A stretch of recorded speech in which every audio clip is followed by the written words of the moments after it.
Велер Кочани. Уживајте во со семејството и пријателите. А ни каматни стапки. Стопанска банка. На ваша страна.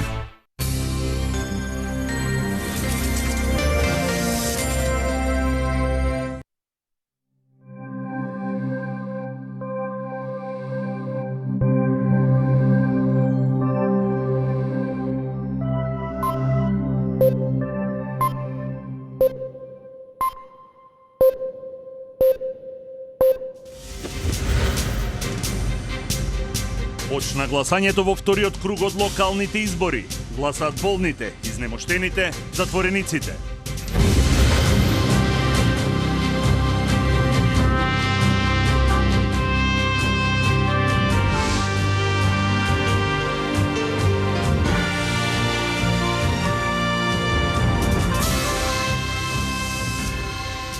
Со гласање на болните, изнемоштените и затворениците, ден пред изборите почна гласањето за вториот круг од локалните избори.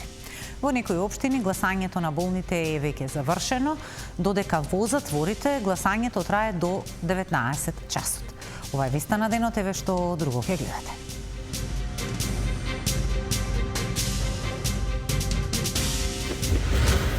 Реки народ на комеморацијата на годишнината од трагедијата во Нови Сад. 16 минути тишина за 16-те загинати. Ово друштво пати. Пати дубоко погоджено.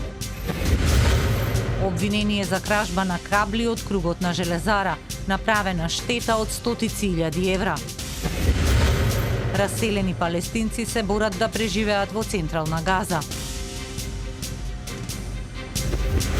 Добро вечер. Ден порано почна гласањето за повеќе од 4800 болни или изнемоштени кои гласаат во своите домови на вториот круг од локалните избори.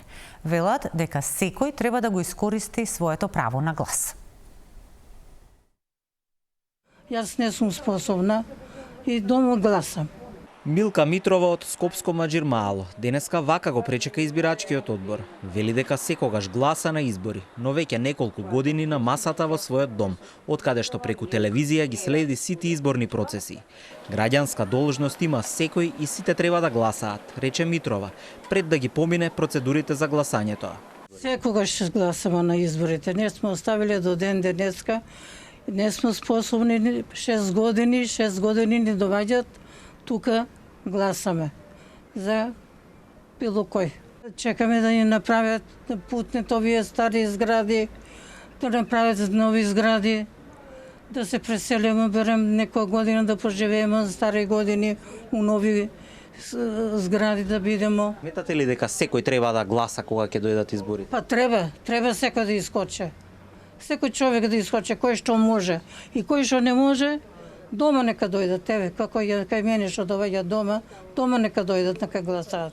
Навремено ги подигнавме материјалите од Општинската изборна комисија, го средивме нашето избирачко место и потоа се упативме кон лицето кое што претходно се најавило дека сака да гласа ден претходно секако, бидејќи спаѓа во категорија на болни и изнемоштени лица.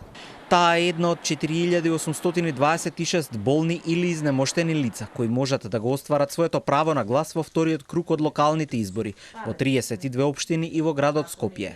Се гласа и на други места каде што има втор круг. Вака беше денеска во општината Чешиново Облешево.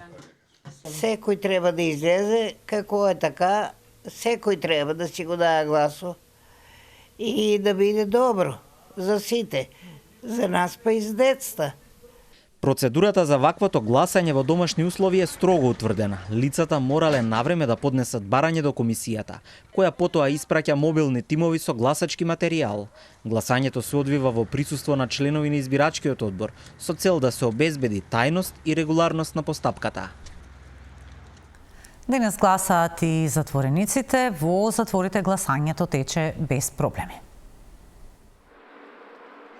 Најголемиот затвор во земјава Идризово е едно гласачко место за сите 30 општини во кои има гласање во вториот круг за локалните избори. Денеска, ден пред изборите, се гласа и во останатите казнено-поправни институции низ земјата, а од ДИК известуваат дека секаде гласањето започнало на време.